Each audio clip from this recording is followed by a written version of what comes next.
Entre l'hiver 1842 et le printemps 1846, 14 propriétaires terriens de la région de Wilmington, en Caroline du Nord, sont morts dans des circonstances troublantes. Tous partageaient une seule chose en commun. Une femme nommée Celia travaillait dans leur propriété. Aucune preuve matérielle ne fut jamais découverte.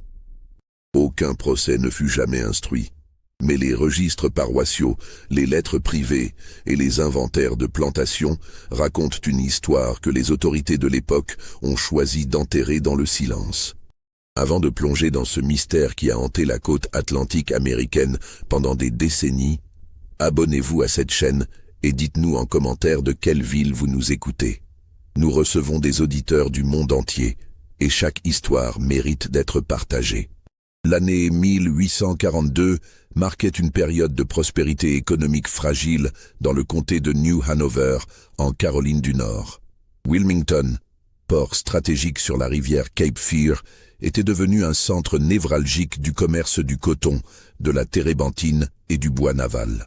Les plantations s'étendaient le long des terres marécageuses, séparées par des forêts de pins et de cyprès qui semblaient avaler la lumière même en plein jour. Ces terres basses, constamment humides et envahies par les moustiques pendant les mois d'été, créaient une atmosphère oppressante où la maladie et la mort étaient des compagnes familières. La société esclavagiste y fonctionnait selon des codes rigides mais complexes. Les familles propriétaires de plantations formaient une classe sociale hermétique, liée par des alliances matrimoniales, des dettes croisées et des secrets partagés. Les hommes de cette élite se réunissaient régulièrement dans le salon fumoir du Tidewater Club, un établissement discret situé près du port, où les affaires se négociaient autour de verres de whisky et de parties de cartes qui duraient jusqu'à l'aube. Ces réunions nocturnes étaient aussi des occasions d'échanger des informations sur la gestion des esclaves, de discuter des prix du coton et de consolider les alliances politiques qui maintenaient leur pouvoir sur le comté. La ville elle-même présentait un contraste saisissant entre l'opulence des quartiers résidentiels et la misère des zones portuaires. Les demeures coloniales des négociants et planteurs s'alignaient le long des rues bordées de chênes, leurs vérandas ornées de colonnes blanches immaculées. Plus près des docks, les entrepôts dégageaient une odeur persistante de térébenthine, de tabac et de poissons séchés. C'était dans ce monde divisé, où la richesse de quelques-uns reposait sur le labeur forcé de milliers d'autres, que l'histoire de Celia allait se dérouler. C'est dans ce contexte que Celia est apparue dans les registres officiels pour la première fois. Les documents de vente conservés aux archives du comté indiquent qu'elle fut achetée en 1839 par un marchand de Charleston nommé Josiah Pemberton, qui la revendit quelques mois plus tard à Edmund Carlyle, propriétaire de la plantation Fairwood, située à environ 15 km au nord de Wilmington. Elle avait alors 22 ans, selon l'estimation inscrite sur le reçu de transaction, bien qu'aucun document ne confirme sa date de naissance exacte. Le prix payé, $180, suggérait qu'elle était considérée comme une travailleuse compétente mais sans qualification particulière qui aurait justifié un prix plus élevé. Les descriptions physiques dans les inventaires de plantation la décrivent comme une femme de taille moyenne, aux yeux sombres et au visage aux traits anguleux. Sa peau était décrite comme ayant la teinte sombre caractéristique de ceux venus directement d'Afrique ou des Caraïbes. Mais c'est une autre caractéristique qui revenait systématiquement dans les annotations marginales des registres. Son silence. Plusieurs contremaîtres ont noté qu'elle ne parlait presque jamais, accomplissant ses tâches avec une efficacité mécanique qui mettait mal à l'aise ceux qui travaillaient à ses côtés. Certains mentionnaient qu'elle semblait comprendre parfaitement les ordres en anglais, mais ne répondait jamais par des phrases complètes, seulement par de brefs hochements de tête ou des monosyllabes inaudibles. La plantation Fairwood était une exploitation de taille moyenne, produisant principalement du coton à fibres longues destiné aux manufactures du Nord. La maison principale, construite dans le style fédéral typique de l'époque, se dressait au sommet d'une légère élévation, entourée de chênes couverts de mousse espagnole dont les branches retombaient comme des rideaux verts grisâtres. En contrebas, s'étendaient les champs, les cabanes des esclaves et les bâtiments de stockage. L'ensemble formait un microcosme autosuffisant où près de 40 personnes asservies travaillaient du lever au coucher du soleil. Edmund Carlyle, veuf depuis 5 ans, vivait seul dans cette grande demeure avec son fils unique, Thomas, alors âgé de 17 ans. Carlyle père était connu parmi ses pairs comme un gestionnaire méticuleux mais émotionnellement distant. Depuis la mort de sa femme, emportée par la fièvre jaune lors d'une épidémie en 1837, il s'était enfermé dans une routine rigide de gestion comptable et de surveillance des récoltes. Il prenait ses repas seul dans la salle à manger, entouré de portraits de famille qui semblaient le juger du haut de leur cadre doré. Thomas, quant à lui, passait le plus clair de son temps à étudier dans sa chambre ou à chevaucher dans les terres environnantes, évitant autant que possible la compagnie austère de son père. Célia fut assignée aux travaux domestiques de la maison principale. Elle préparait les repas, entretenait les pièces et s'occupait du linge. Les autres personnes asservies de Fairwood la traitaient avec une distance prudente. Dans les témoignages recueillis des décennies plus tard par un journaliste du Wilmington Morning Star, plusieurs anciens esclaves de plantations voisines mentionnaient cette femme étrange qui ne participait jamais au chant du soir et qui regardait toujours au-delà des gens plutôt que dans leurs yeux.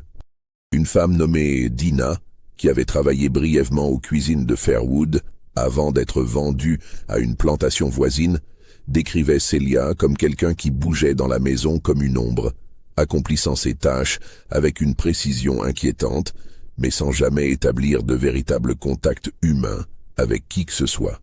Le 23 décembre 1842, Edmund Carlyle fut retrouvé mort dans son bureau au petit matin. C'est Thomas qui découvrit le corps de son père effondré sur sa table de travail, le visage tourné vers des documents comptables éparpillés. Une lampe à huile brûlait encore, sa flamme vacillante projetant des ombres dansantes sur les murs tapissés de livres. Le médecin local, le docteur Silas Witherby, consigna dans son rapport que la mort était survenue pendant la nuit, probablement d'une défaillance cardiaque. Edmund Carlyle avait 54 ans et, selon les connaissances de l'époque, aucun antécédent médical préoccupant qui aurait pu laisser présager une telle fin brutale. Ce qui rendit cette mort particulièrement troublante pour l'entourage proche ne fut révélé que plus tard, dans une lettre que Thomas Carlyle écrivit à son oncle maternel résidant à Raleigh.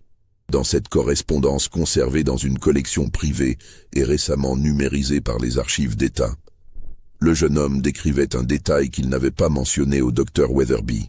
Lorsqu'il avait découvert son père, les lèvres du défunt étaient légèrement teintées d'une couleur violacée inhabituelle, et une odeur âcre, presque amère, flottait dans la pièce. Thomas écrivait également que le verre de cognac habituel de son père, celui qu'il prenait chaque soir avant de se retirer dans son bureau pour travailler sur ses comptes, était vide sur le coin du bureau. Le liquide brun foncé au fond du verre semblait présenter un léger résidu granuleux que Thomas n'avait jamais remarqué auparavant. Thomas hésitait à parler de ses observations car il craignait d'être considéré comme un fils cherchant à contester l'héritage ou à créer un scandale. À cette époque, mettre en doute les conclusions d'un médecin établi revenait à remettre en question l'ordre social lui-même. De plus, Edmund Carlyle avait des dettes considérables auprès de plusieurs créanciers influents, et toute suggestion de circonstances suspectes aurait pu bloquer la succession et ruiner la réputation familiale. Les Carlyle appartenaient à la petite noblesse terrienne de Caroline du Nord depuis 3 générations, et Thomas comprenait instinctivement que préserver cette réputation était plus important que satisfaire ses doutes personnels. Les funérailles eurent lieu 2 jours après Noël. La cérémonie fut modeste, selon la tradition protestante rigoriste de la région.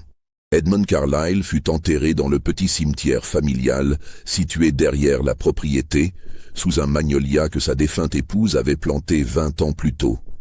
Une vingtaine de voisins et d'associés d'affaires assistèrent à l'enterrement, se tenant raides dans leurs habits noirs malgré le froid mordant de décembre. Le pasteur prononça un éloge convenu sur les vertus du défunt, son sens du devoir et sa gestion exemplaire de sa plantation. Pendant la mise en terre, plusieurs personnes présentes remarquèrent que Célia se tenait à l'écart, près du portail du cimetière, immobile comme une statue de sel. Elle ne pleurait pas, elle ne baissait pas les yeux, elle observait simplement la scène avec cette fixité qui caractérisait tous ses gestes, ses mains croisées devant elle, son visage dénué de toute expression identifiable. Thomas Carlyle hérita de Fairwood, mais se retrouva confronté à une situation financière précaire.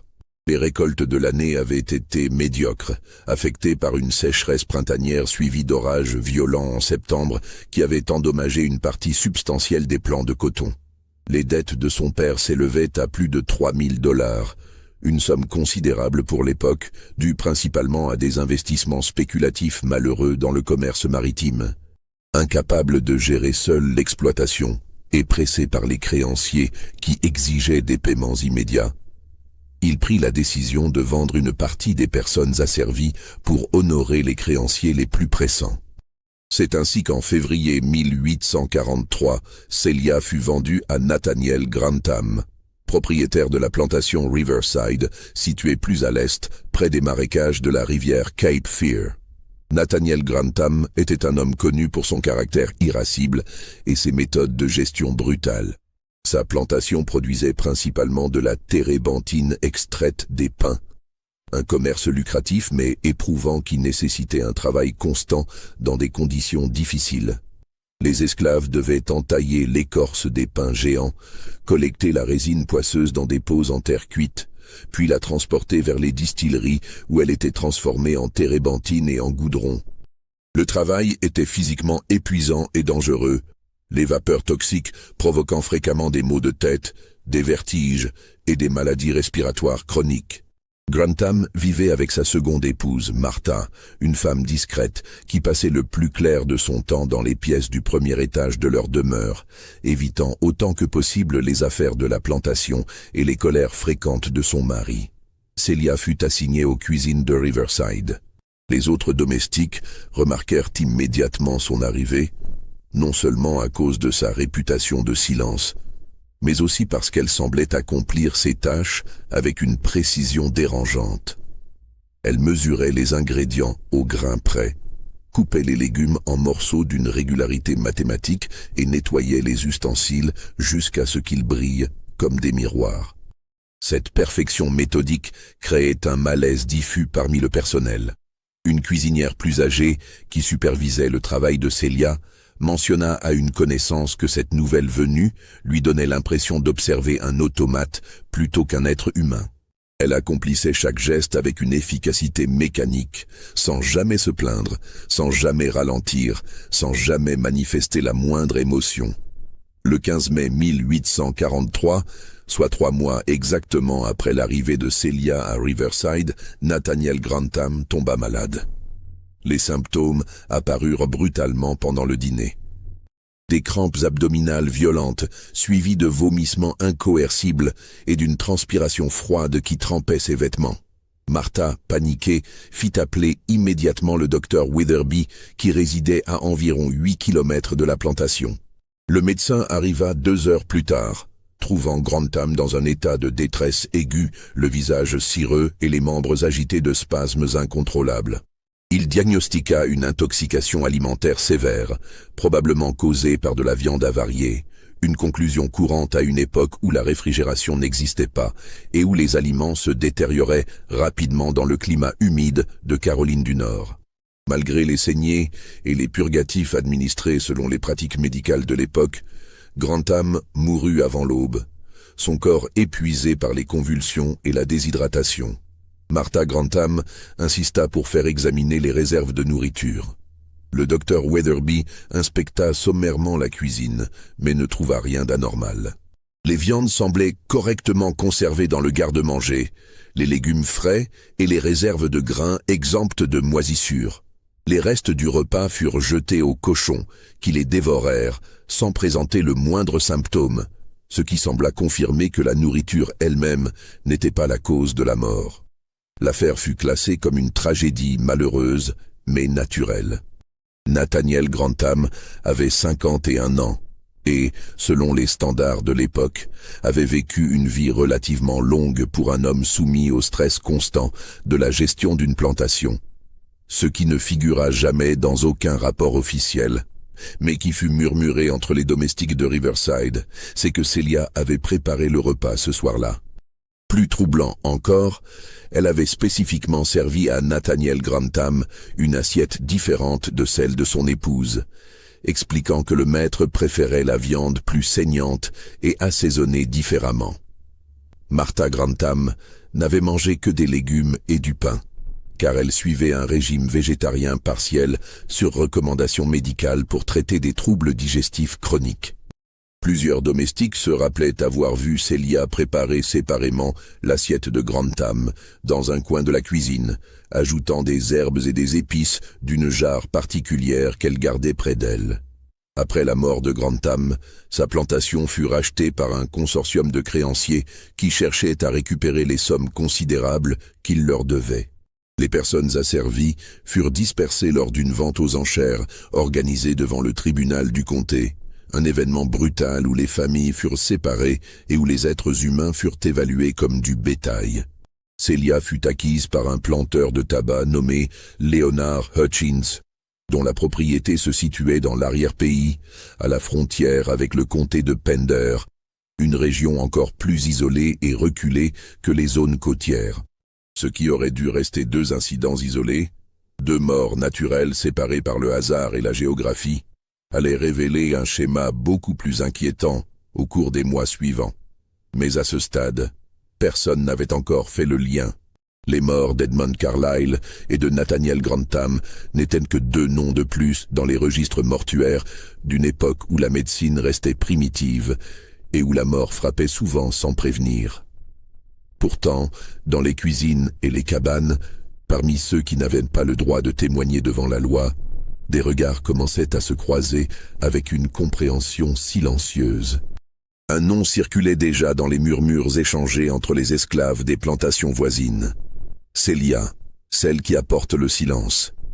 L'histoire de Celia ne faisait que commencer, et les morts allaient se multiplier avec une régularité qui finirait par alarmer même les plus sceptiques.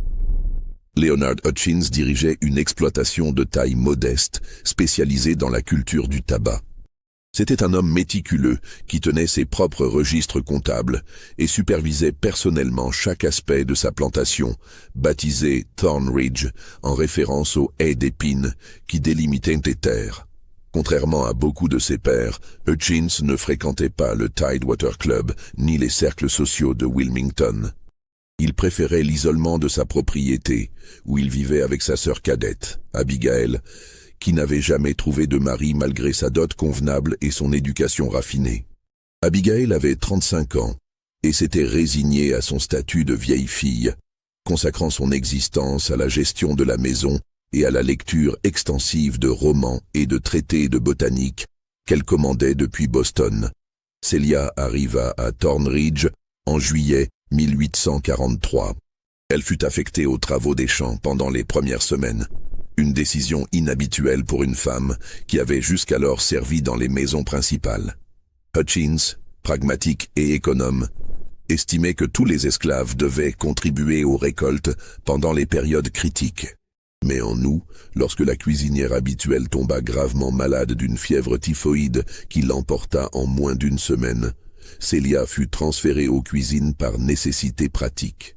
Abigail Hutchins, qui supervisait les affaires domestiques avec une attention maniaque aux détails, nota dans son journal personnel que cette nouvelle cuisinière possédait des compétences remarquables, mais qu'elle provoquait chez elle un sentiment d'inquiétude qu'elle ne parvenait pas à définir rationnellement. Les entrées du journal d'Abigail, conservées dans une collection de documents familiaux légués à la Société historique de Caroline du Nord, révèlent une progression troublante. En août, elle écrivait simplement que Celia était étrangement silencieuse et possédait un regard qui traverse l'âme sans la voir. En septembre, elle mentionnait que son frère avait commencé à se plaindre de maux de tête récurrents et d'une fatigue inhabituelle qui le forçait à abandonner ses tournées d'inspection quotidiennes. En octobre, elle décrivait Léonard comme irritable et sujet à des vertiges qui le forçaient à s'asseoir au milieu de ses activités, tenant sa tête entre ses mains et gémissant que quelque chose n'allait pas dans son crâne, comme si une pression constante s'y accumulait. Abigail nota également un détail particulier. Léonard avait développé une soif intense dans ces dernières semaines, buvant des quantités anormales d'eau et demandant spécifiquement les tisanes que Célia préparait avec des herbes du jardin. Ces tisanes, expliquait Célia dans ses rares moments de communication, étaient censées soulager les maux de tête et calmer les nerfs. Léonard semblait y trouver un réconfort temporaire et en réclamait plusieurs tasses par jour, jusqu'au point où Abigail commença à s'inquiéter de cette dépendance croissante à ces breuvages dont elle ignorait la composition exacte. Le 28 octobre 1843, Leonard Hutchins mourut pendant son sommeil. Il avait 47 ans. Le docteur Weatherby, appelé une fois de plus, attribua la mort à une fièvre cérébrale, un diagnostic fourre-tout utilisé à l'époque pour décrire toute affection neurologique inexpliquée. Les symptômes correspondaient selon les critères médicaux rudimentaires de l'époque. Les maux de tête chroniques, la confusion mentale croissante que Léonard avait manifestée dans ces dernières semaines, et finalement, la mort paisible dans son lit, sans lutte apparente. Rien dans ce tableau clinique ne paraissait suspect aux yeux de la médecine de l'époque, qui attribuait régulièrement des décès à des fièvres mystérieuses sans chercher plus loin. Mais Abigail Hutchins ne croyait pas au diagnostic. Dans une lettre adressée à sa cousine de Charleston, écrite 2 semaines après les funérailles, elle exprimait des doutes explicites. Elle mentionnait que les maux de tête de son frère avaient commencé précisément après le retour de Célia aux cuisines. Elle notait également que Léonard avait développé une dépendance troublante aux tisanes préparées par cette femme silencieuse, et que lorsqu'elle-même avait essayé de goûter l'une de ces infusions, elle avait trouvé le goût étrangement amer et avait ressenti une légère nausée dans l'heure qui suivit.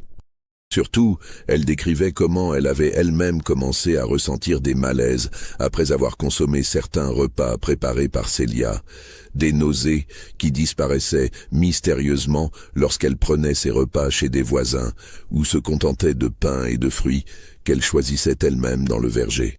Abigail Hutchins prit une décision radicale. Elle vendit immédiatement Célia à un marchand itinérant qui approvisionnait les plantations de la région en main-d'œuvre. Elle ne voulait pas cette femme sur sa propriété une journée de plus. Le marchand, un certain Ezekiel Crawford, acheta Célia pour un prix étonnamment bas, $90 seulement, car Abigail insistait pour s'en débarrasser rapidement, sans négociation. Crawford, habitué à profiter de la détresse des vendeurs, ne posa aucune question. Il la revendit 3 jours plus tard à William Dexter, propriétaire d'une plantation de riz dans les basses terres marécageuses au sud de Wilmington, réalisant un profit confortable sur cette transaction rapide. À ce stade, 3 propriétaires terriens étaient morts en moins d'1 an, tous après avoir employé Célia dans leur domaine. Mais l'information ne circulait pas librement entre les plantations. Les familles préservaient jalousement leur réputation, et admettre qu'un décès pouvait avoir des circonstances suspectes revenait à exposer sa vulnérabilité dans une société où l'apparence de contrôle et de pouvoir était essentielle. De plus, les registres de vente d'esclaves étaient des documents techniques, rarement consultés au-delà des transactions immédiates. Personne ne reconstituait les parcours individuels, personne ne reliait les points. Personne, sauf peut-être les esclaves eux-mêmes, qui transmettaient les informations par des canaux invisibles aux maîtres. Dans les champs, dans les cuisines, le long des chemins poussiéreux entre les plantations, lors des rares rassemblements religieux autorisés le dimanche, un nom commençait à circuler dans des murmures prudents. Célia, celle qui ne parle jamais, celle qui laisse la mort derrière elle comme une ombre froide.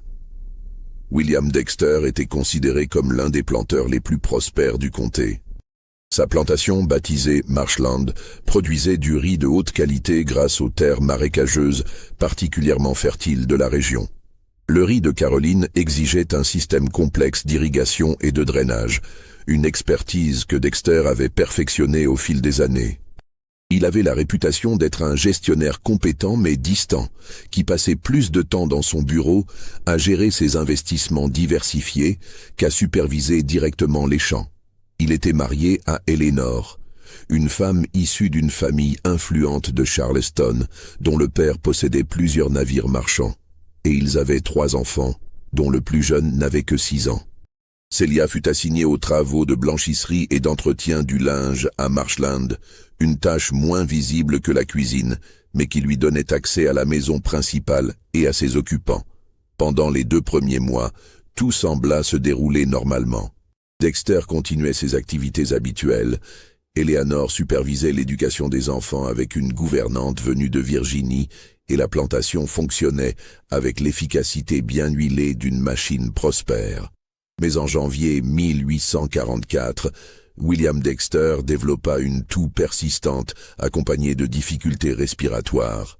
Les médecins attribuèrent ces symptômes à l'humidité des marécages et recommandèrent du repos et des inhalations de vapeur. Dexter suivit ses prescriptions, mais son état se détériora progressivement.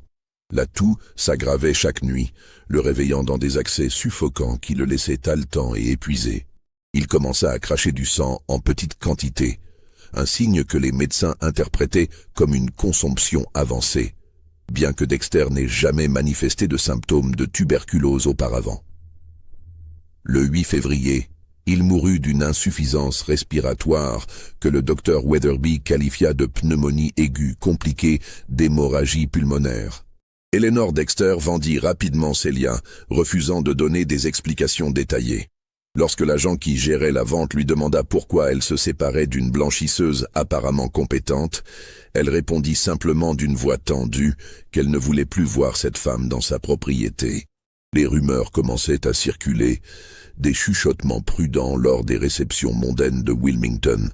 Certaines femmes de planteurs évoquaient cette esclave étrange qui semblait porter malheur, comparant les histoires qu'elles avaient entendues d'amis dont les maris étaient morts peu après avoir acquis cette Celia silencieuse. Mais ces conversations restaient superficielles, presque superstitieuses, car admettre publiquement qu'une personne asservie pouvait représenter une menace mortelle revenait à reconnaître une faille dans le système lui-même, une possibilité que l'ordre établi refusait catégoriquement d'envisager. Celia fut achetée par Samuel Garrett en mars 1844. Garrett possédait une plantation de coton appelée Riverside Bend, un nom ironiquement similaire à l'ancienne propriété de Nathaniel Grantham, située dans une région légèrement vallonnée à l'ouest de Wilmington. Il mourut en mai de la même année, après 3 semaines de douleurs abdominales intermittentes que les médecins diagnostiquèrent comme une occlusion intestinale. Ces symptômes incluaient des crampes sévères, une incapacité à digérer la nourriture et finalement un état de torpeur qui progressa vers le coma. Sa veuve, paniquée et convaincue que quelque chose de maléfique habitait sa plantation, se débarrassa de Celia immédiatement après les funérailles, la vendant à perte à un marchand qui passait dans la région. Le schéma se répétait maintenant avec une régularité terrifiante. Celia passait de plantation en plantation, et dans chaque demeure, le maître mourait dans les semaines ou les mois suivant son arrivée. Les symptômes variaient. Fièvre, problèmes digestifs, défaillance cardiaque, difficultés respiratoires. La médecine de l'époque attribuait ces morts à des causes naturelles diverses, car les connaissances sur les poisons et leurs effets restaient rudimentaires. De plus, les médecins ruraux comme le docteur Weatherby manquaient souvent des instruments et des compétences nécessaires pour identifier des substances toxiques sophistiquées. Les autopsies, lorsqu'elles étaient pratiquées, se limitaient à des examens visuels sommaires qui ne révélaient rien d'anormal dans la plupart des cas d'empoisonnement progressif. Entre juin 1844 et mars 1846, 9 autres propriétaires terriens moururent après avoir acquis les services de Celia. Leurs noms apparaissent dans les registres mortuaires du comté comme une litanie macabre. Jacob Pennington, 43 ans, mort d'une fièvre typhoïde après 6 semaines de délire et de fièvre fluctuante. Marcus Drummond, 56 ans, crise cardiaque survenue pendant qu'il inspectait ses champs, s'effondrant brusquement sans signes avant-coureurs. Harold Fitzroy, 49 ans, accident vasculaire cérébral qui le laissa paralysé pendant 3 jours avant qu'il ne meure dans son lit. Richard Caldwell, 52 ans, insuffisance hépatique précédée de jaunisse et de confusion mentale. Joshua Blakeman, 58 ans, mort subite pendant son sommeil sans symptômes apparents. Andrew Sheridan, 44 ans, empoisonnement alimentaire si violent qu'il mourut en quelques heures. Francis Newberry, 47 ans, septicémie d'origine inconnue qui se propagea si rapidement que les médecins furent incapables d'en identifier la source. George Langford, 51 ans, hémorragie interne massive découverte lors d'une autopsie sommaire. Benjamin Rutherford, 55 ans, défaillance cardiaque alors qu'il n'avait jamais manifesté de problème cardiaque auparavant. 14 hommes au total, 14 morts en moins de 4 ans. Tous propriétaires d'esclaves, tous ayant employé Celia. Si cela vous donne des frissons, appuyez sur le bouton j'aime et dites-nous en commentaire ce que vous pensez qu'il s'est réellement passé. Les détails qui vont suivre sont encore plus troublants et soulèvent des questions auxquelles nous n'aurons peut-être jamais de réponse. En avril 1846, après la mort de Benjamin Rutherford, le shérif du comté de New Hanover, un homme nommé Augustus Pritchard, reçut une pétition signée par 7 veuves de planteurs. Le document, conservé dans les archives judiciaires du comté dans un dossier marqué « Affaires sensibles », exigeait une enquête formelle sur les décès suspects liés à une esclave du nom de Celia. Les signataires demandaient que cette femme soit arrêtée, interrogée et potentiellement jugée pour meurtre. La pétition décrivait un schéma inquiétant de décès survenus dans des circonstances similaires, tous liés à la présence de cette femme dans les propriétés concernées.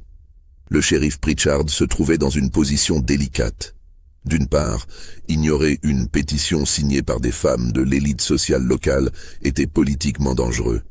Ces femmes appartenaient à des familles qui contrôlaient l'économie locale et qui avaient des connexions politiques s'étendant jusqu'à la capitale de l'État. D'autre part, ouvrir une enquête officielle sur ces décès revenait à admettre publiquement que 14 hommes influents avaient été potentiellement assassinés sous le nez des autorités pendant près de 4 ans. Une reconnaissance qui minerait gravement la confiance dans les institutions locales.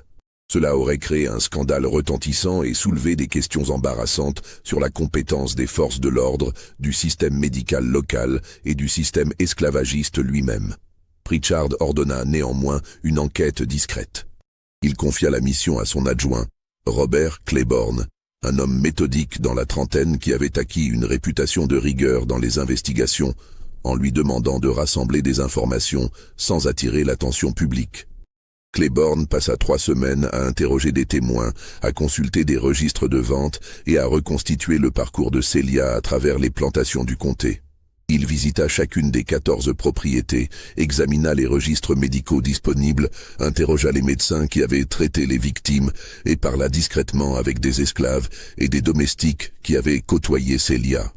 Son rapport, un document manuscrit de 42 pages conservé dans les archives de la Société historique locale, constitue la source la plus détaillée sur cette affaire et révèle à la fois la minutie de son travail et la frustration profonde qu'il ressentit face à l'impossibilité de prouver quoi que ce soit. Les conclusions de Claiborne étaient profondément troublantes, mais juridiquement inutilisables. Il confirma que Celia avait effectivement travaillé dans toutes les propriétés où les décès étaient survenus. Il nota que les délais entre son arrivée et la mort du propriétaire variaient de 6 semaines à 7 mois, suggérant une méthode d'empoisonnement progressif plutôt qu'un meurtre impulsif. Il documenta que la plupart des victimes avaient présenté des symptômes compatibles avec divers types d'intoxication. Métaux lourds comme l'arsenic, qui provoquent des troubles digestifs et neurologiques, alcaloïdes végétaux comme ceux trouvés dans la digitale, ou la belladone qui affecte le cœur et le système nerveux, ou substances organiques toxiques présentes dans la flore locale. Mais il ne trouva aucune preuve matérielle. Aucun témoin ne pouvait affirmer avoir vu Celia administrer quoi que ce soit de suspect. Aucune substance toxique ne fut identifiée dans les demeures où elle avait travaillé, bien que Claiborne ait fait examiner plusieurs jarres et contenants trouvés dans les cuisines. Les examens post-mortem, quand ils avaient été effectués, n'avaient révélé aucune trace évidente d'empoisonnement, selon les critères médicaux rudimentaires de l'époque. Le problème fondamental était que Celia n'avait jamais été la seule personne à préparer les repas ou à avoir accès au maître. Dans chaque plantation, elle travaillait aux côtés d'autres esclaves. Les aliments provenaient de réserves communes. Les cuisines étaient des espaces collectifs où plusieurs personnes circulaient constamment. Comment prouver qu'elle, spécifiquement, avait fait quelque chose que personne d'autre n'avait remarqué? Comment expliquer que dans 14 propriétés différentes, avec des dizaines de témoins potentiels, pas une seule personne ne l'ait jamais vue ajouter quoi que ce soit de suspect à la nourriture ou aux boissons? De plus, Claiborne soulignait un obstacle légal insurmontable. Selon la législation de Caroline du Nord, en vigueur à cette époque, le témoignage d'un esclave contre un autre esclave n'avait aucune valeur juridique dans un procès criminel, et le témoignage d'un esclave contre un blanc était complètement irrecevable. Et aucun blanc ne pouvait témoigner avoir vu Celia commettre un acte criminel, car personne ne l'avait vu. Les seules personnes qui auraient pu observer quelque chose d'anormal étaient les autres esclaves, dont les paroles ne comptaient pas devant un tribunal. Le système juridique lui-même, conçu pour maintenir la hiérarchie raciale, rendait impossible la poursuite d'un crime commis par un esclave contre des blancs sans témoin blanc. Il existait également une complication politique majeure. Plusieurs des planteurs décédés avaient laissé des dettes considérables.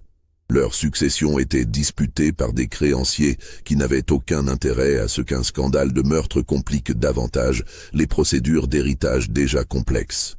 Certains de ces créanciers étaient des hommes puissants de Wilmington, des banquiers et des négociants, qui exerçaient une influence considérable sur les autorités locales et qui siégeaient aux conseils municipaux. Ils firent discrètement savoir au shérif Pritchard que l'affaire devait être traitée avec prudence et que des révélations publiques pourraient avoir des conséquences négatives pour tous les intéressés, y compris pour sa propre carrière politique. Le shérif prit finalement une décision qui satisfaisait tout le monde sans satisfaire personne. Celia serait placée en détention préventive, non pour être jugée formellement, mais pour être maintenue sous surveillance en attendant qu'une solution soit trouvée. Cette décision ambiguë permettait d'apaiser les veuves qui réclamaient justice tout en évitant un procès public potentiellement explosif qui aurait attiré l'attention des journaux abolitionnistes du Nord et transformé l'affaire en symbole politique inflammable. Celia fut arrêtée le 23 avril 1846 et conduite à la prison du comté de Wilmington, un bâtiment de briques rouges situé près du tribunal, dont les murs épais et les fenêtres étroites évoquaient une forteresse moyenâgeuse plutôt qu'une institution moderne. Elle fut placée dans une cellule séparée au 2e étage, sans contact, avec les autres détenus qui occupaient les cellules communes du rez-de-chaussée. Le geôlier, un homme nommé Tobias Fletcher, reçut l'ordre strict de la surveiller en permanence et de noter tout comportement inhabituel dans un registre quotidien.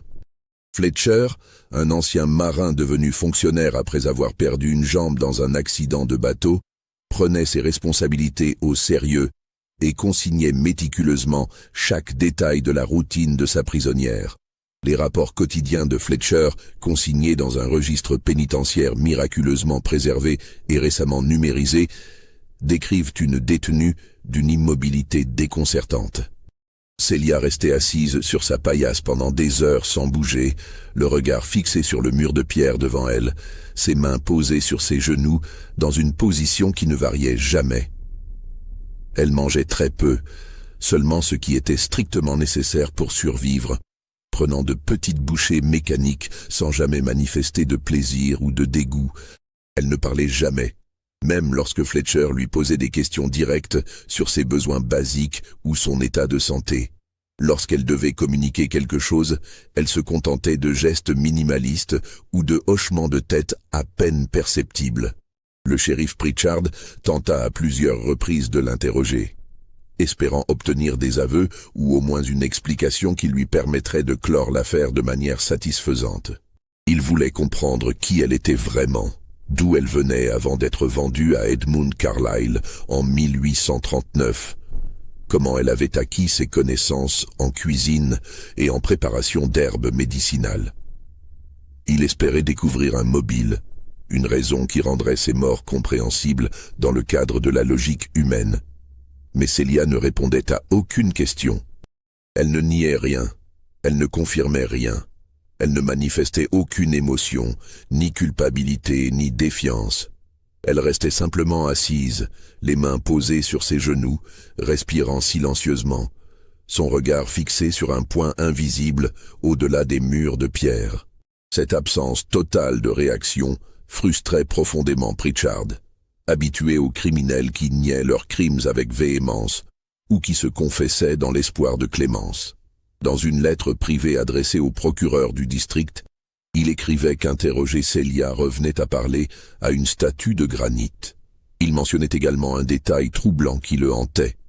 Lorsqu'il la regardait dans les yeux pendant les interrogatoires, il avait l'impression qu'elle ne le voyait pas vraiment, comme si son regard traversait les choses plutôt que de s'y poser, comme si elle observait une réalité parallèle, inaccessible aux autres.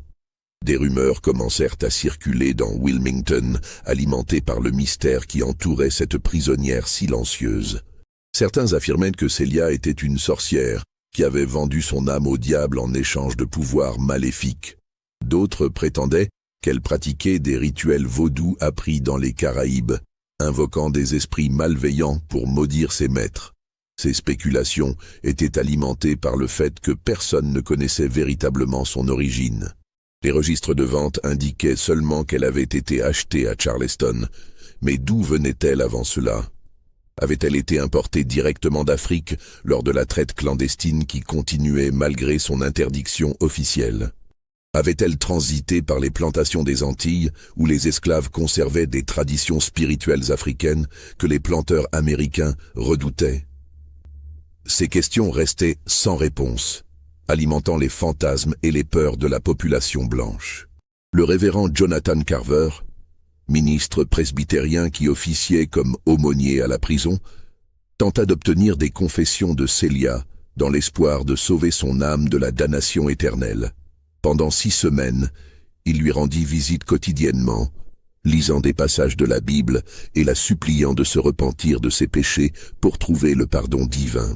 Il lui expliquait que même les crimes les plus horribles pouvaient être pardonnés par un Dieu miséricordieux si le pécheur manifestait un repentir sincère. Celia ne réagissait pas. Elle écoutait sans expression, comme si les mots glissaient sur elle sans laisser de traces, comme si le langage lui-même n'avait aucun pouvoir sur elle. Le révérend Carver nota dans son journal personnel que cette expérience était l'une des plus déconcertantes et spirituellement éprouvantes de son ministère. Il écrivait qu'il avait rencontré des criminels endurcis, des meurtriers orgueilleux et des pécheurs repentants, mais jamais quelqu'un d'aussi totalement absent, d'aussi complètement fermé à toute communication spirituelle que cette femme qui semblait habiter son corps comme un fantôme habite une maison abandonnée. Pendant ce temps, le procureur cherchait désespérément un moyen de construire un dossier juridique viable. Il consulta des experts médicaux de Charleston et même de Philadelphie, espérant obtenir des opinions qui pourraient étayer une accusation d'empoisonnement systématique. Il envoya des lettres détaillant les symptômes de chaque victime, demandant si ces tableaux cliniques pouvaient correspondre à des intoxications spécifiques. Mais les réponses qu'il recevait étaient uniformément décevantes. Sans preuves matérielles, sans examen toxicologique des corps, la plupart ayant été enterrés depuis des mois voire des années dans des cercueils scellés et sans témoignage direct admissible devant un tribunal, il était impossible de prouver quoi que ce soit selon les standards juridiques de l'époque. Les médecins consultés notaient que les symptômes décrits pouvaient effectivement correspondre à divers empoisonnements, mais qu'ils pouvaient tout aussi bien correspondre à des maladies naturelles courantes dans le Sud américain. Au fur et à mesure que les semaines passaient et que l'affaire stagnait dans les limbes juridiques, différentes théories commencèrent à émerger parmi ceux qui connaissaient les détails du dossier. Ces théories reflétaient autant les préjugés de l'époque que les faits réels. Mais elle révélait aussi les tentatives désespérées de comprendre l'incompréhensible dans un monde où les certitudes morales et sociales commençaient à être ébranlées. La première théorie, défendue par plusieurs médecins locaux soucieux de préserver leur réputation professionnelle, suggérait que la série de décès était purement coïncidentale. Après tout, argumentait-il, les hommes d'âge moyen mouraient fréquemment de maladies cardiaques, de fièvres et d'infections diverses. La Caroline du Nord était une région où le paludisme, la typhoïde, le choléra et d'autres maladies sévissaient régulièrement, emportant des dizaines de personnes chaque année. Le fait que Celia ait travaillé dans toutes ses propriétés pouvait être un simple hasard statistique malheureux, amplifié par les peurs superstitieuses d'une population peu éduquée en matière scientifique. Cette théorie était confortable, car elle préservait l'ordre établi et évitait de reconnaître qu'une personne asservie aurait pu posséder un pouvoir si redoutable, mais elle nécessitait d'ignorer le schéma temporel frappant entre l'arrivée de Celia et les décès, un schéma que même les plus sceptiques trouvaient troublant. Une deuxième théorie, populaire parmi les abolitionnistes du Nord, qui commencèrent à s'intéresser à l'affaire après qu'un journaliste de Boston en eût entendu parler, proposait que Celia soit innocente et victime d'une conspiration visant à diaboliser une femme noire pour protéger les véritables coupables. Selon cette version, les planteurs seraient morts de cause naturelle ou auraient été assassinés par d'autres blancs pour des raisons financières ou politiques. Et Celia servirait de bouc émissaire commode permettant de détourner l'attention des vrais criminels. Cette théorie soulignait le fait que plusieurs des victimes avaient des ennemis commerciaux ou des héritiers qui bénéficièrent de leur mort, suggérant des motifs plus évidents que la vengeance abstraite d'une esclave. Cette interprétation trouvait peu d'écho en Caroline du Nord, mais alimentait les débats dans les journaux abolitionnistes de Boston et de New York, où l'affaire était présentée comme un exemple de l'injustice systémique du Sud esclavagiste.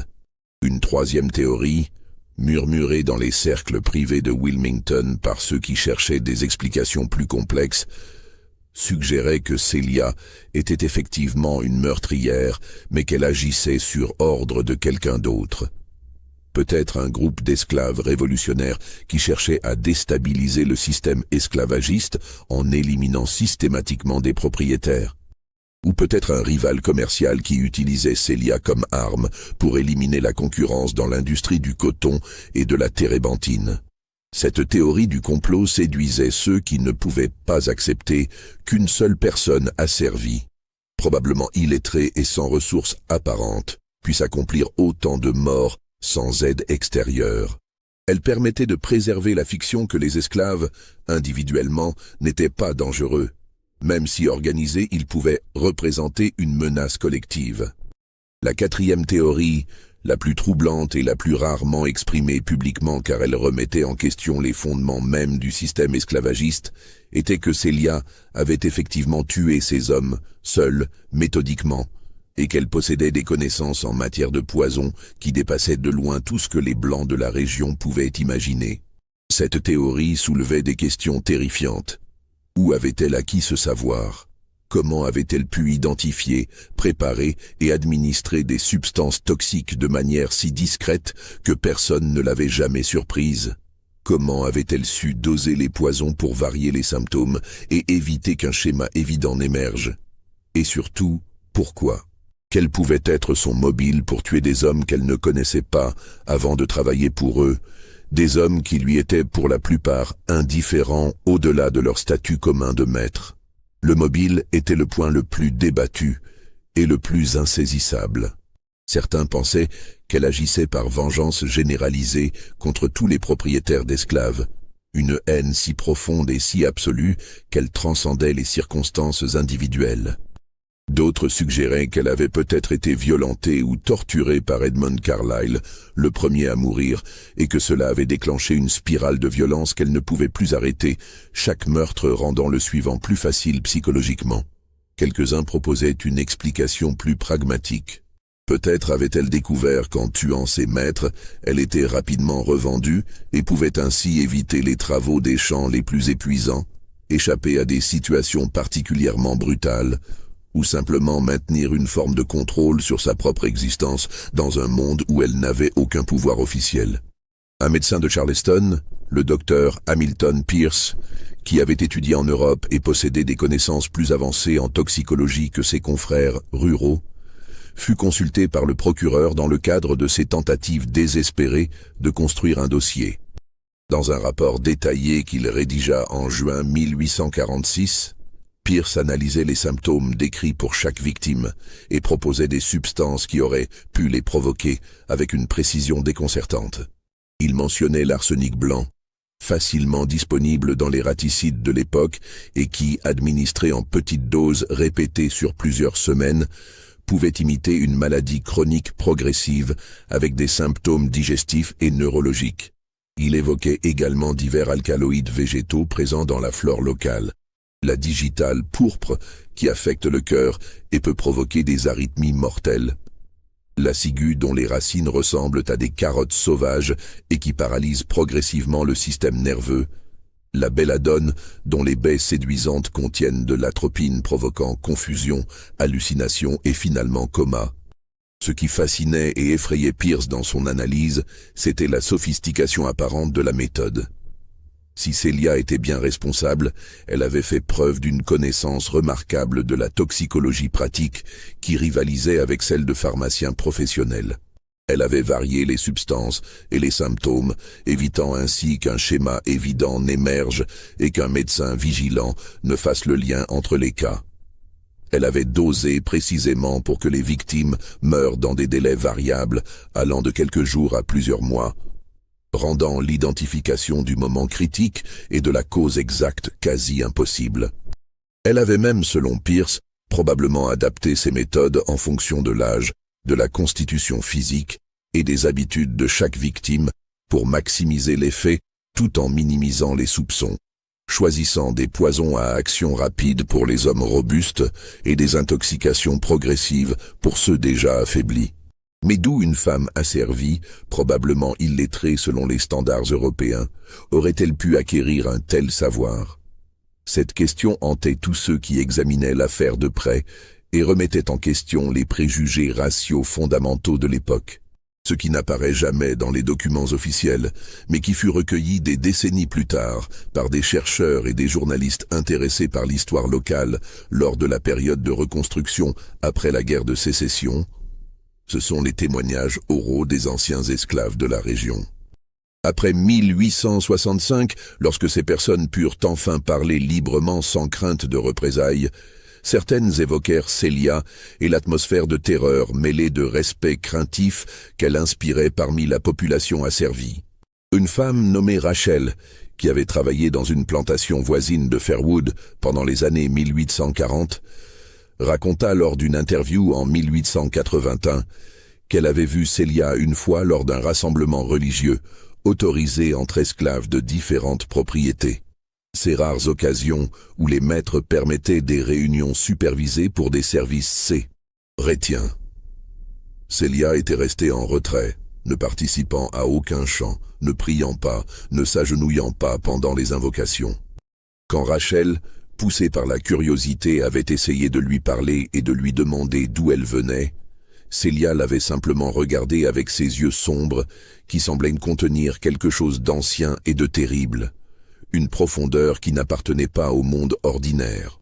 Rachel avait reculé instinctivement, saisie d'une peur viscérale qu'elle ne pouvait expliquer rationnellement, une sensation primitive que quelque chose de fondamentalement différent se tenait devant elle.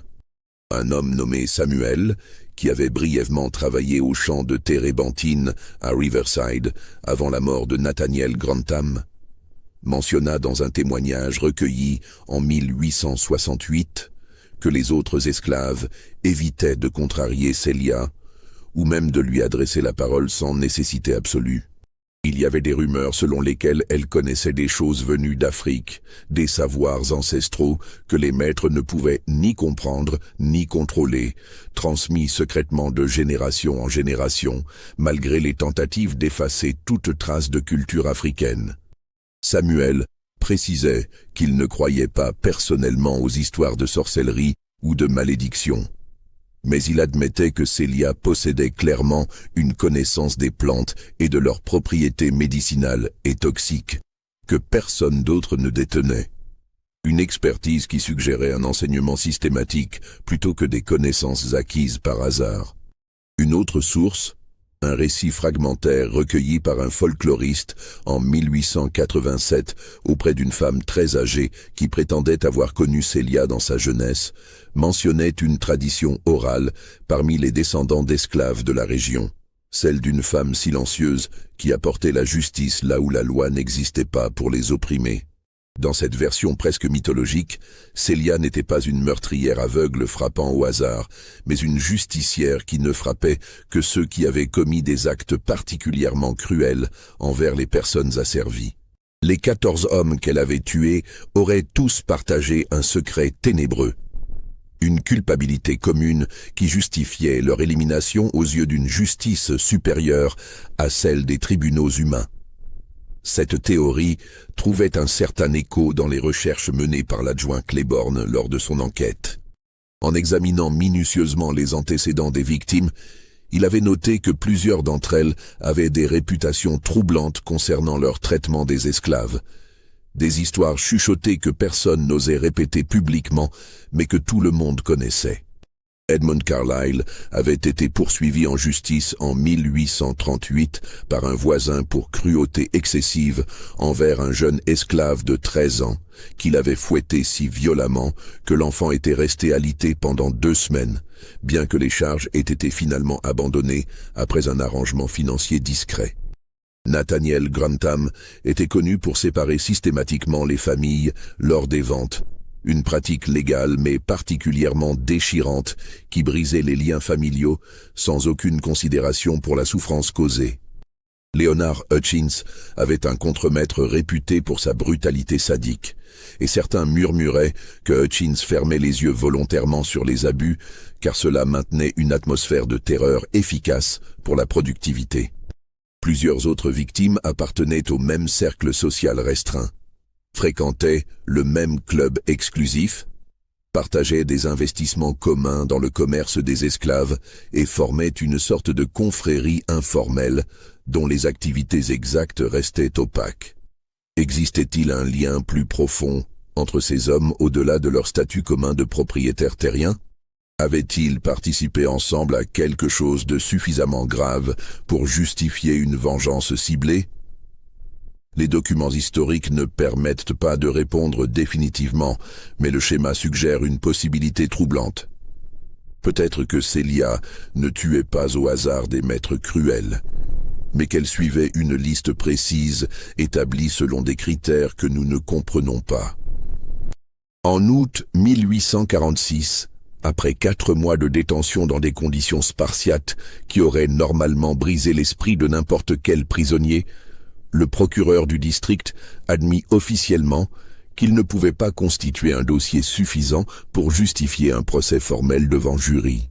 Cette décision fut prise lors d'une réunion à huis clos, impliquant le procureur, le shérif Pritchard, le juge du comté Horace Pemberton et 3 notables de Wilmington, dont les identités furent maintenues confidentielles. Les minutes de cette réunion, découverte dans les archives judiciaires lors d'un inventaire effectué en 1968, révèle les arguments pragmatiques et politiques qui furent avancés pour justifier l'abandon des poursuites. Le procureur expliqua avec une franchise brutale que sans preuve matérielle tangible et sans témoignage recevable selon les lois en vigueur, toute tentative de procès se solderait par un acquittement humiliant qui minerait davantage la confiance publique dans les institutions judiciaires. Pire encore, un procès public attirerait inévitablement l'attention des journaux du Nord, notamment des publications abolitionnistes qui sauteraient sur l'occasion pour attaquer l'institution esclavagiste et présenter Celia comme une héroïne de la résistance plutôt que comme une criminelle. L'affaire risquait de devenir un symbole politique explosif au moment précis où les tensions sectionnelles entre le Nord et le Sud s'intensifiaient dangereusement, préfigurant les conflits qui mèneraient à la guerre de sécession 15 ans plus tard. Le juge Pemberton proposa alors une solution juridiquement douteuse, mais pragmatiquement efficace. Puisque Celia était techniquement la propriété de Benjamin Rutherford au moment de son arrestation, et que Rutherford était décédé sans héritier direct, laissant une succession compliquée disputée par plusieurs créanciers, elle pouvait être considérée comme un actif financier à liquider dans le cadre du règlement de cette succession. Le tribunal autoriserait sa vente immédiate aux enchères, mais avec une condition explicite inscrite dans les documents officiels. L'acheteur devait s'engager contractuellement à la transférer hors des limites de Caroline du Nord dans les 30 jours suivant la transaction, sous peine d'amende substantielle. Cette décision permettait de résoudre le problème sans admettre publiquement l'échec de l'enquête ou l'impuissance du système judiciaire. Celia serait retirée définitivement de la circulation dans le comté, les veuves seraient apaisées par son départ, qui mettrait fin au cycle de mort. Et l'affaire pourrait être progressivement enterrée dans le silence et l'oubli. Les participants à cette réunion jurèrent un pacte de discrétion, s'engageant à ne jamais discuter publiquement des détails de l'affaire et à décourager toute spéculation ultérieure. Le 22 août 1846, dans une vente organisée discrètement sans annonce publique préalable, Celia fut vendue à un marchand d'esclaves de Géorgie nommé Elias Whitcomb pour la somme dérisoire de $120, un prix qui reflétait à la fois sa réputation sinistre et l'empressement des autorités à s'en débarrasser. Whitcomb, un homme au visage marqué par la petite vérole et à la réputation douteuse même parmi ses pairs, avait l'habitude d'acheter des esclaves problématiques à bas prix pour les revendre dans les territoires de l'Ouest où les questions n'étaient pas posées aussi rigoureusement et où la demande de main-d'œuvre dépassait largement les scrupules moraux.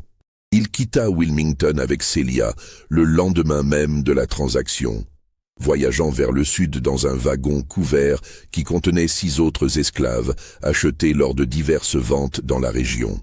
Et c'est ici que la trace documentaire s'évanouit dans les brumes de l'histoire, laissant plus de questions que de réponses. Les registres de vente de Whitcomb, partiellement conservés dans les archives commerciales de Savannah dans un état de détérioration avancée, montrent qu'il vendit plusieurs esclaves dans le Mississippi et le Texas au cours des mois suivant son départ de Wilmington. Mais aucun nom ne correspond clairement à Celia dans ces documents fragmentaires où l'encre a bavé et où des pages entières manquent. Soit elle fut vendue sous un autre nom, une pratique courante pour les esclaves ayant des antécédents problématiques que les marchands cherchaient à dissimuler pour maintenir la valeur marchande, soit les documents furent perdus dans l'un des nombreux incendies qui ravagèrent les archives du Sud pendant la guerre de sécession, soit-elle disparue d'une autre manière que nous ne pouvons que conjecter. Quelques indices fragmentaires existent dans les marges de l'histoire, comme des échos lointains d'une présence qui refuse totalement de s'effacer.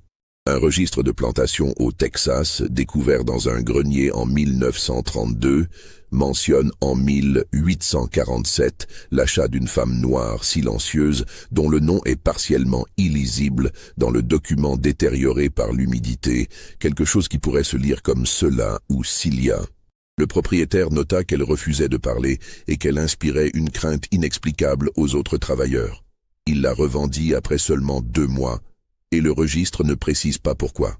Un rapport de shérif en Louisiane, daté de 1849, fait référence à une femme noire arrêtée pour vagabondage qui refusait obstinément de parler et dont on ne put établir l'identité ni la provenance. Elle fut détenue pendant 1 semaine puis relâchée faute de preuves d'activité criminelle, disparaissant immédiatement sans laisser de traces. Un journal intime d'une planteur du Mississippi mentionne en 1850 une cuisinière exceptionnellement compétente mais étrangement silencieuse qu'il avait achetée à un marchand itinérant et qui disparut une nuit sans explication après que le planteur soit tombé mystérieusement malade. Ces fragments pourraient concerner Celia, mais rien ne le confirme avec certitude, et il pourrait tout aussi bien décrire d'autres femmes partageant des caractéristiques similaires dans un système qui en comptait des milliers. Ce qui est certain, c'est qu'après août 1846, aucune mention fiable et vérifiable de Celia n'apparaît plus dans aucun document officiel accessible aux chercheurs modernes. Elle s'est effacée dans les marges de l'histoire, avalée par le système esclavagiste qui ne tenait pas de registre précis et systématique pour ceux qu'il considérait comme une simple marchandise interchangeable, des objets sans identité permanente ou histoire personnelle digne d'être préservée. À Wilmington, l'affaire fut progressivement oubliée, du moins en surface et dans les conversations publiques. Les familles des victimes reconstruisirent leur vie, remarièrent leurs veuves, redistribuèrent les héritages et continuèrent leurs activités comme si rien ne s'était passé. Les plantations changèrent de main au gré des ventes et des successions. Le docteur Weatherby continua sa pratique médicale jusqu'à sa mort en 1853 d'une pneumonie, sans jamais reconnaître publiquement qu'il avait pu mal diagnostiquer 14 empoisonnements, bien que certains de ses contemporains notèrent qu'il était devenu plus prudent et plus méfiant dans ses diagnostics après 1846. Le shérif Pritchard fut réélu 2 fois avant de prendre sa retraite en 1857, emportant avec lui dans la tombe tout ce qu'il savait réellement sur l'affaire Celia. Mais dans les archives personnelles, dans les journaux intimes découverts dans des greniers poussiéreux et les lettres privées conservées par des descendants curieux, le nom de Celia réapparaît occasionnellement comme un fantôme persistant. Des femmes de planteurs écrivaient à leurs amis pour exprimer leur soulagement que cette femme terrifiante soit partie loin vers l'ouest et ne puisse plus les menacer.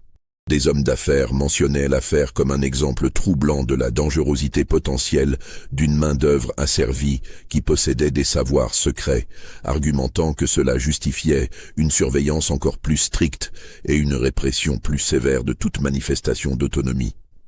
Le révérend Carver nota dans son journal personnel qu'il priait régulièrement pour l'âme de Celia, incapable d'oublier ses yeux vides qui l'avaient hanté pendant des semaines et qui continuaient à apparaître dans ses cauchemars occasionnels. Au XXe siècle, lorsque des historiens professionnels et des chercheurs universitaires commencèrent à réexaminer systématiquement les archives de l'esclavage en Caroline du Nord, dans le cadre d'un mouvement plus large de réévaluation de l'histoire américaine, l'affaire Celia émergea comme l'un des cas les plus fascinants et les plus insolubles de résistance esclave documentée. Plusieurs thèses de doctorat, articles académiques et même un livre ont été consacrés à cette histoire, chacun proposant des interprétations différentes qui reflètent autant les perspectives idéologiques de leurs auteurs que les faits historiques disponibles. Certains historiens conservateurs y voient un exemple classique de panique morale collective, où une série de coïncidences morbides fut transformée en complot imaginaire, alimenté par les peurs racistes de l'époque et l'ignorance médicale généralisée. Selon cette lecture, Celia était probablement totalement innocente, et les 14 décès s'expliquent entièrement par des causes médicales naturelles courantes dans le sud antebellum. Maladies cardiaques non diagnostiquées, infections bactériennes, paludisme chronique, complications de maladies chroniques aggravées par le climat et le mode de vie. Le fait qu'elle ait travaillé dans ces propriétés ne serait qu'un hasard statistique amplifié rétrospectivement par les préjugés et les superstitions d'une société profondément raciste, cherchant à confirmer ses peurs sur la dangerosité inhérente des personnes noires. D'autres chercheurs, particulièrement ceux issus des études afro-américaines et de l'histoire sociale, adoptent une position radicalement opposée. Ils considèrent que les preuves circonstancielles sont trop accablantes et trop cohérentes pour être ignorées ou expliquées comme de simples coïncidences. Le schéma temporel précis, la variété délibérée des symptômes suggérant une connaissance sophistiquée de différents poisons, la régularité avec laquelle les morts survenaient après l'arrivée de Celia, tout cela suggère fortement un agent actif et intentionnel plutôt qu'une série d'accidents malheureux. Selon eux, Celia était effectivement une empoisonneuse hautement compétente qui a réussi l'exploit remarquable de commettre 14 meurtres sans jamais être formellement prouvée coupable, et son histoire représente une forme de résistance héroïque contre un système profondément injuste et violent. Et Une troisième école de pensée, peut-être la plus nuancée académiquement, propose une interprétation qui refuse la dichotomie simpliste entre innocence totale et culpabilité absolue. Peut-être que certaines des morts étaient effectivement naturelles et coïncidaient malheureusement avec la présence de Celia, tandis que d'autres étaient délibérées. Peut-être que Celia a commencé par un meurtre accidentel ou par un acte de légitime défense contre un maître particulièrement brutal, puis a réalisé qu'elle possédait un pouvoir redoutable qui lui donnait une forme d'agence dans un monde qui lui niait toute humanité. Peut-être qu'elle a ensuite continué, soit par nécessité de survie immédiate, en créant des situations où elle serait revendue plutôt que maintenue dans des conditions intolérables, soit par un désir croissant de vengeance contre un système qui l'avait déshumanisée depuis sa naissance. Ce qui fascine profondément dans cette affaire, et ce qui explique pourquoi elle continue à attirer l'attention des chercheurs presque 2 siècles plus tard, c'est précisément son insolvabilité fondamentale. Nous ne connaîtrons jamais la vérité définitive sur Celia.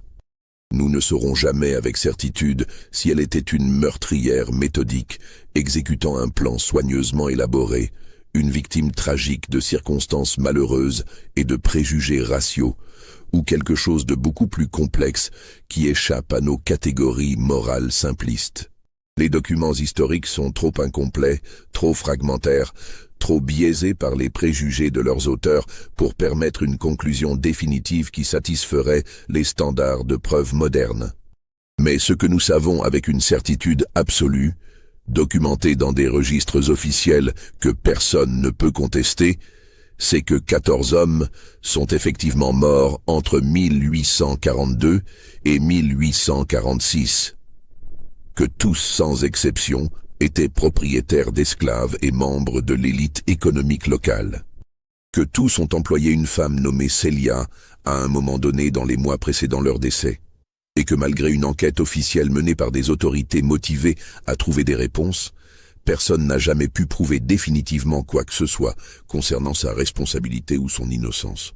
L'histoire de Celia a laissé des traces subtiles mais persistantes dans la culture locale de Wilmington et de la Caroline du Nord. Pendant des générations après la guerre de sécession, les descendants des familles esclavagistes évitaient soigneusement de parler publiquement de cette affaire profondément embarrassante qui remettait en question leur mythologie familiale de maîtres bienveillants gouvernant des esclaves reconnaissants. Les descendants des personnes anciennement asservies, quant à eux, transformèrent progressivement Celia en figure presque mythologique, symbole de résistance silencieuse et de justice immanente qui échappe aux tribunaux humains, mais s'exerce néanmoins. Aujourd'hui, l'affaire Celia demeure un sujet d'étude privilégié pour les historiens spécialisés dans l'esclavage américain, car elle soulève des questions fondamentales qui dépassent largement les faits historiques spécifiques. Comment juger moralement les actions d'une personne totalement dépossédée de droits dans un système qui la traite comme un objet? Comment évaluer la culpabilité ou l'innocence dans un contexte où la loi elle-même était profondément immorale et où la violence était institutionnalisée? Peut-on condamner la résistance violente contre l'oppression violente? Et comment les absences et les silences dans les archives historiques elles-mêmes reflètent-ils les structures de pouvoir qui ont créé ces archives? Si Celia a effectivement commis ces meurtres, la question de comment elle a acquis ses connaissances toxicologiques reste fascinante. Les traditions médicinales africaines incluaient effectivement une pharmacopée sophistiquée, transmise oralement à travers les générations, des savoirs ancestraux préservés malgré les efforts systématiques pour effacer toute mémoire culturelle africaine. Ces connaissances incluaient l'usage de plantes aux propriétés curatives et toxiques, une compréhension empirique des dosages et des effets qui rivalisaient parfois avec la médecine européenne de l'époque.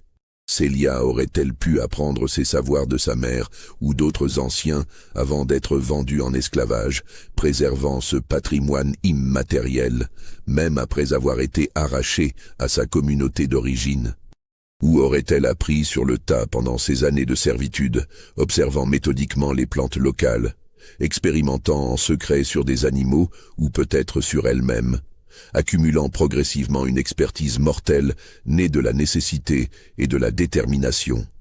Et pourquoi n'a-t-elle jamais parlé, même face à la mort potentielle, même quand briser son silence aurait pu sauver sa vie ou au moins apporter une forme de compréhension à ses actions?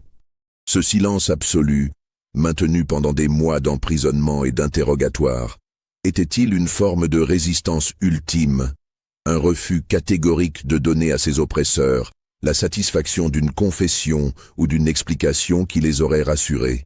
Était-ce une protection délibérée pour d'autres personnes, peut-être des complices ou des enseignants qu'elle ne voulait pas compromettre?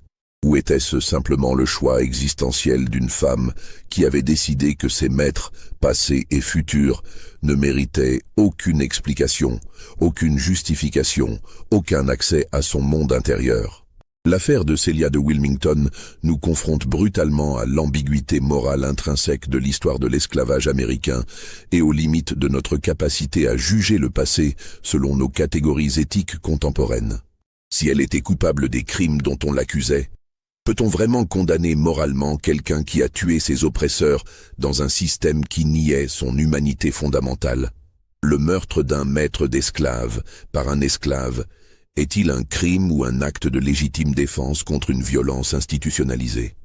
Si elle était innocente, comment expliquer le schéma statistiquement improbable qui relie sa présence au décès? Et que dit notre empressement à l'accuser sur nos propres préjugés persistants? Et quelle que soit la réponse à ces questions, que révèle cette histoire sur les limites fondamentales de la justice dans une société fondée sur l'injustice systémique, où les lois elles-mêmes étaient conçues pour maintenir l'oppression? Les 14 tombes des propriétaires terriens existent toujours aujourd'hui, dispersées dans les cimetières historiques du comté de New Hanover que les touristes visitent parfois. Leurs pierres tombales en marbre patiné portent les dates de décès gravées avec précision et les formules pieuses conventionnelles sur la vie éternelle et le repos en paix. Rien sur ces monuments ne mentionne les circonstances troublantes qui ont entouré leur mort. Rien n'indique le mystère qui a hanté leurs veuves et leur communauté. Celia, elle, n'a probablement pas de tombe marquée, pas de pierre tombale portant son nom, pas de monument commémorant son existence. Comme la très grande majorité des personnes asservies, elle aura été enterrée dans une fosse anonyme quelque part dans les territoires de l'Ouest, sans pierre, sans nom gravé, sans mémoire officielle préservée par les institutions. Mais son histoire survit malgré tout dans les archives fragmentaires, dans les murmures persistants de l'histoire orale afro-américaine, dans les questions sans réponse que nous continuons à nous poser près de 2 siècles plus tard. Elle survit parce qu'elle touche à quelque chose de fondamental et d'universel dans la condition humaine. La capacité de résister même lorsque tous les pouvoirs extérieurs conspirent à nous nier notre humanité. Que cette résistance ait pris la forme de 14 meurtres calculés méthodiquement exécutés ou qu'elle n'existe que dans notre imagination collective, projetant rétrospectivement de l'agence sur une victime passive, elle témoigne de la volonté indomptable de certains êtres humains face à l'oppression la plus absolue. L'histoire de Celia n'aura probablement jamais de conclusion définitive qui satisferait notre désir moderne de clarté et de résolution. Les documents sont trop fragmentaires, détruits par le temps et les guerres. Les témoignages sont trop contradictoires, filtrés par des décennies de mémoire défaillante et de réinterprétation. Les motivations sont trop opaques, enterrées avec une femme qui a choisi le silence absolu. Mais peut-être que c'est précisément cette absence de résolution qui rend l'histoire si puissante et si pertinente aujourd'hui. Elle nous oblige à rester dans l'inconfort de l'ambiguïté morale, à reconnaître humblement les limites de notre connaissance historique et à réfléchir profondément aux complexités éthiques d'une époque dont nous héritons encore les conséquences structurelles et psychologiques. 14 hommes sont morts dans des circonstances troublantes. Une femme a disparu dans le silence absolu des archives fragmentaires. La vérité reste enfouie quelque part entre les lignes des documents jaunis, inaccessibles peut-être à jamais aux investigations historiques. Mais les questions demeurent, vivantes, dérangeantes, essentielles pour comprendre notre présent autant que notre passé. Vous venez d'écouter l'histoire de Celia de Wilmington, un mystère historique qui n'a jamais été résolu et ne le sera probablement jamais. Pensez-vous qu'elle était coupable de ces 14 meurtres ou victime d'une coïncidence tragique amplifiée par les préjugés? Croyez-vous que tout a été révélé dans les documents disponibles ou que des secrets cruciaux restent encore enfouis dans des archives non découvertes? Partagez vos réflexions en commentaire. Abonnez-vous à cette chaîne si vous appréciez ces plongées dans les zones d'ombre de l'histoire. Et partagez cette histoire avec ceux qui, comme vous, sont fascinés par les mystères qui défient les explications simples et nous obligent à confronter les complexités morales du passé. L'histoire ne livre pas toujours ses secrets. Parfois, elle nous laisse simplement face à nos propres questions et à nos propres jugements, nous forçant à reconnaître que la vérité historique est souvent plus ambiguë et plus troublante que les récits simplifiés que nous préférerions entendre.